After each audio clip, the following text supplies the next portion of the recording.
बिस्मिल्लाहिर्रहमानिर्रहीम। अस्सलाम वालेकुम viewers SQL server 2014 tutorial series के साथ मैं हूं मोहम्मद सफदर डोगर।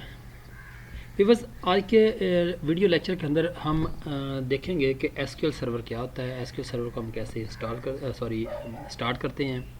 उसके बाद वीवर्स हम एसक्यूएल सर्वर के साथ कैसे कनेक्ट होते हैं और एसक्यूएल सर्वर को हम कैसे यूज़ करते हैं। वीवर्स, एक तरह का आज हम ओवरव्यू लेंगे हमारे Microsoft SQL server 2014 management studio का। तो आइए वीवर्स स्टार्ट करते हैं। तो अगर वीवर्स आपने एसक्यूएल सर्वर को स्टार्ट करना हो तो उसके लिए स्टार्ट बटन पे क्लिक करेंगे। उसके बाद ऑल प्रोग्राम के अंदर वीवर्स यहाँ पे होगा माइक्रोसॉफ्ट एसक्यूएल सर्वर 2014। इस पे जैसे मैं क्लिक करता हूँ तो यहाँ पे देखें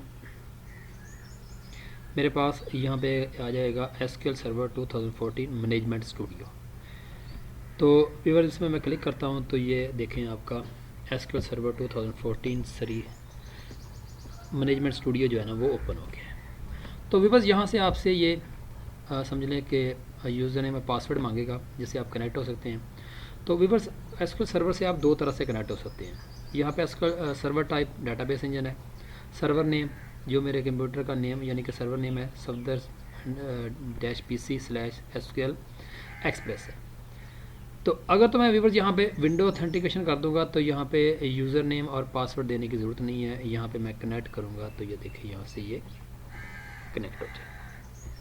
ये देखिए तो यहाँ से ये कनेक्ट हो गया है। यहाँ पे देखिए इसकी डेटाबेसेस जो है ना वो ओपन हो रही हैं।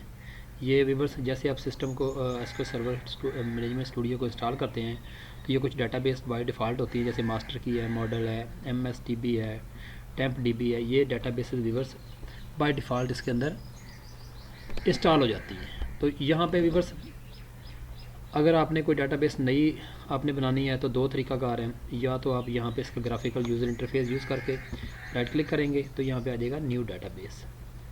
तो यहाँ पे आप इसकी नई डेटाबेस जो है ना वीवर्स यहाँ पे डेटाबेस का नेम दे देंगे और वो आपकी डेटाबेस आ जाएगी। लेकिन वीवर्स इस ट्यूटोरियल सीरीज़ के अंदर मैं सिर्फ आपको एसक्यूएल सर्वर की क्यूरीज़ के बारे में बताना चाहता हूँ। तो उसके लिए आप यहाँ पे न्यू क्वेरी पे क्लिक करेंगे तो ये हम देखें एक राइट पैन जो है ना आपका यहाँ पे ओपन हो जाएगा। यहाँ पे देखें ये आपके दो पैन ओपन हो गए हैं, एक आपका लेफ़्ट पैन है और एक आपका ये राइट पैन है। तो यहाँ पे आप जो भी क्यूरी जो है ना यहाँ पे आप लिख सकते हैं, ठीक है ना। यहाँ पे अगर आपने कोई डेटाबेस बनानी है तो यहाँ पे क्रिएट डेटाबेस और डेटाबेस का नाम रख दें कोई भी और एग्जीक्यूट करेंगे। यहाँ पे देखें क्यूरी को एग्जीक्यूट करना चाहते हैं या F5 प्रेस कर देंगे तो ये आपकी क्यूरी जो है ना वो एग्जीक्यूट हो जाएगी। और दूसरा तरीका यह होता है कि वीवर्स अगर आपने एसक्यूएल सर्वर से कनेक्ट होना है तो यहाँ पे देखें आपका होता है क्या कहते हैं, फाइल पे जाएं। फाइल पे यहाँ पे होता है कनेक्ट ऑब्जेक्ट एक्सप्लोरर, दोबारा करते हैं तो वहाँ पे विंडो ऑथेंटिकेशन की बजाय आप अगर एसक्यूएल सर्वर ऑथेंटिकेशन करते हैं तो यहाँ पे लॉगिन की जगह पे आपने लिखेंगे SA और यहाँ पे जो भी आपने जब आप एसक्यूएल सर्वर को इंस्टॉल करते हैं तो वहाँ पे जो भी आप इसको पासवर्ड देते हैं तो वो पासवर्ड आप यहाँ पे दे देंगे। जो मेरा पासवर्ड है मैं यहाँ पे दे देता हूँ और उसके बाद यहाँ पे देख के मैं वीवर्स अच्छा यहाँ पे अगर मैं चेक कर दूँगा तो ये रिमेंबर पासवर्ड, ये मेरा पासवर्ड रिमेंबर कर लेगा, बार बार पासवर्ड देने की ज़रूरत नहीं है। तो यहाँ पे जैसे मैं वीवर्स को कनेक्ट करता हूँ तो ये देखें ये मेरा एसक्यूएल सर्वर जो है ना वो कनेक्ट हो गया। ये मेरा SA से कनेक्ट हुआ है, ये मेरा समझ लें कि विंडो ऑथेंटिकेशन से कनेक्ट हुआ था। मैं इसको डिस्कनेक्ट करना चाहता हूँ तो यहाँ पे राइट क्लिक करने के बाद डिस्कनेक्ट कर दूँगा। तो अब मेरा जो है ना एसक्यूएल सर्वर एक्सप्रेस एसक्यूएल जो है ना वो कनेक्ट हो चुका है। इसी तरह अगर आपने वीवर्स अब डेटाबेस से क्रिएट करनी है, टेबल क्रिएट करने हैं तो ये एक तो तरीकाकार ये है। तो यहाँ पे आपकी जो सिस्टम डेटाबेस है यहाँ पे डेटाबेस पे राइट क्लिक करके डेटाबेस क्रिएट कर सकते हैं। अगर आपने कोई टेबल क्रिएट करना है तो यहाँ पे टेबल पे क्लिक करके टेबल यहाँ पे करेंगे तो ये नया टेबल आप यहाँ पे क्रिएट कर सकते हैं। यहाँ पे कॉलम नेम, डाटा टाइप वगैरह आप यहाँ पे जैसे मैं यहाँ पे लिखता हूँ कॉलम नेम, मैं कहता हूँ जी रोल नंबर है और यहाँ पे देखें डाटा टाइप्स, ये सारी डाटा टाइप जो है ना इसके अंदर शो हो रही है। ठीक हो गया व्यूअर्स। इसके अंदर कुछ डेटाबेस ऐसी हैं जो हम बहुत ज़्यादा डिटेल के साथ यानी कि पढ़ेंगे। कुछ डेटाबेस ऐसी हैं जिनको गाहे बगाहे हम इसको यूज़ करते रहेंगे। उसके बाद यहाँ पे अलाउ नाल करना है तो कर दें। और दूसरा तरीका यहाँ से अगर आप इसको ख़त्म करना चाहते हैं तो क्लोज़ कर देंगे व्यूअर्स, नो नहीं सेव करना चाहते हैं। दूसरा तरीका यह है कि आप इसको क्यूरी को कैसे, अगर आपने क्यूरी एनालाइज़र से अगर आपने उसको करना है तो कैसे करेंगे। यहाँ पे आप क्यूरी लिख सकते हैं, जैसे क्रिएट टेबल, और टेबल का नाम यहाँ पे आप दे देंगे तो वो टेबल जो है ना आपका क्रिएट करना शुरू हो जाएगा। तो यहाँ पे व्यूअर्स ये यहाँ पे अगर आपने क्यूरी को सेव करना है सेव कर सकते हैं, ओपन कर सकते हैं, ये सारे बाकी इसका इंटरफेस वगैरह आ जाता है। तो व्यूअर्स हम इस कोर्स के अंदर ज़्यादा तौर पे क्यूरी के बारे में पढ़ेंगे। हम जो भी क्यूरी, जैसे लेट्स सपोज मैं यहाँ पे एक क्रिएट टेबल स्टूडेंट और यहाँ पे रोल नंबर इंट है, उसके बाद नेम है, उसके बाद वार्चर 30 है, उसके बाद मैं यहाँ पे एड्रेस है वार्चर 30 कर देता हूँ।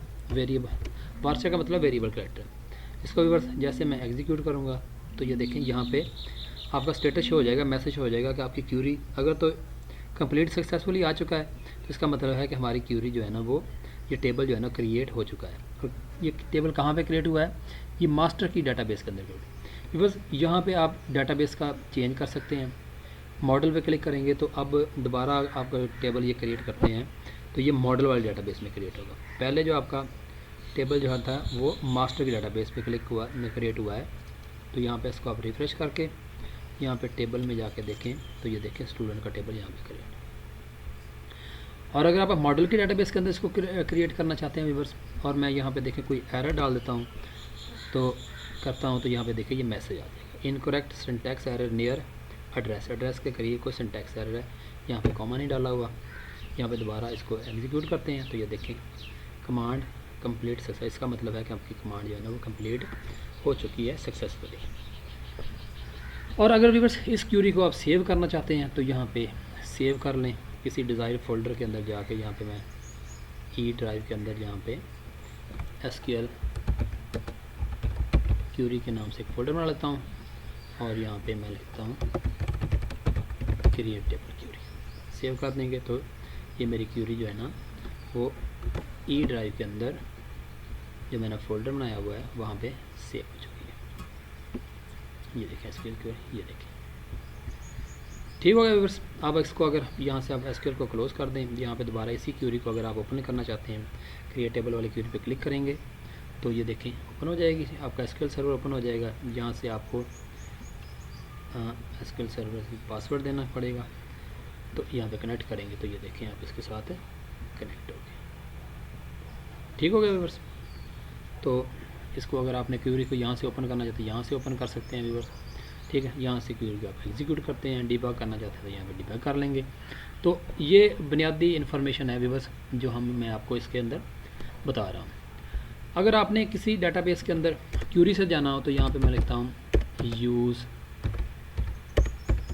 मॉडल, यूज़ मॉडल करके क्लिक करता हूँ तो ये देखिए यहाँ पे क्यूरी मॉडल डाटाबेस से चेंज हो गई है। यहाँ पे अगर मैं मास्टर लिखूँगा और एग्जीक्यूट करूँगा तो यह देखें डाटाबेस खुद खुद चेंज हो गई है। ये यूज़ का कीवर्ड जो है ना आप यूज़ कर सकते हैं। तो नीचे देखें आपको ये स्टेटस शो हो रहा है क्यूरी एग्जीक्यूट सक्सेसफुली, कि आपकी क्यूरी जो है ना वो सक्सेसफुली एग्जीक्यूट हो चुकी है। तो आज के लेक्चर को व्यूअर्स यहीं पे एंड करते हैं। तो मैं उम्मीद करता हूँ कि आज के लेक्चर की आपको समझ आ गई होगी। मेरे वीडियो देखने का शुक्रिया। मेरे चैनल को सब्सक्राइब करना ना भूलें ताकि इस तरह की वीडियो आपको मिलती रहें। तो नेक्स्ट लेक्चर तक बाय, ओके, अल्लाह हाफ़िज़।